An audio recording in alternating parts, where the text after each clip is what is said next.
शंकराचार्य विरचिता कालभैरवाष्टकम्।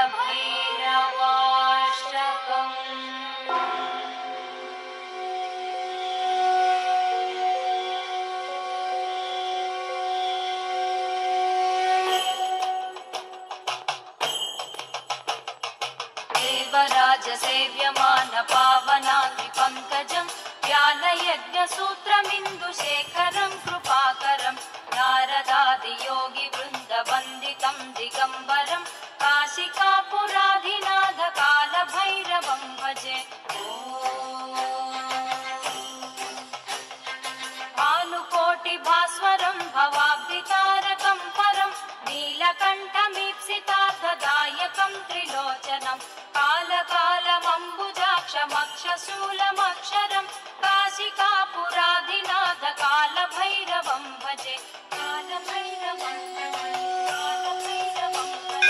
शूलटङ्कपाशदण्डपाणिमादिकारणं श्यामकायमादिदेवमक्षरं निरामयं भीमविक्रमं प्रभुं विचित्रताण्डवप्रियं काशिकापुराधिनाथकालभैरवं भजे।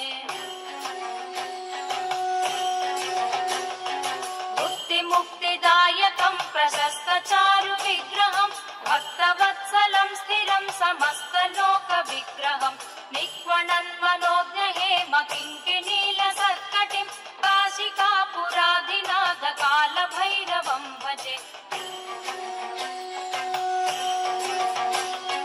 धर्मसेतुपालकं स्वधर्ममार्गनाशकं कर्मपाशमोचकं सुशर्मदायकं विभुं स्वर्णवर्णकेशपाशशोभिताङ्गनिर्मलं काशिकापुराधिनाथकालभैरवं भजे।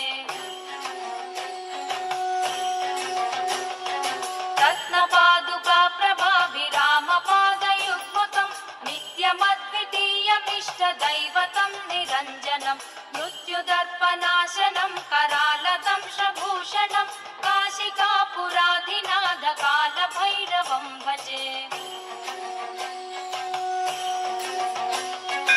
अट्टहासभिन्नपद्मजाण्डकोशसन्ततिं दृष्टिपातनष्टपापजालमुग्रशासनम् अष्टसिद्धिदायकं कपालमालिकाधरं काशिकापुराधिनाथकालभैरवं भजे। भूतसङ्घनायकं विशालकीर्तिदायकं काशीवासिलोकपुण्यपापशोधकं विभुं नीतिमार्गकोविदं पुरातनं जगत्पतिं काशिकापुराधिनाथकालभैरवं भजे।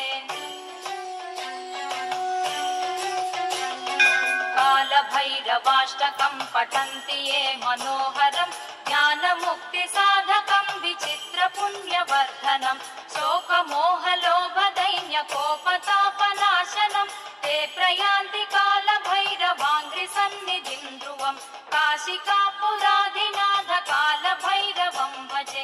काशिकापुराधिनाथकालभैरवं भजे। कालभैरवं भजे। कालभैरवं भजे।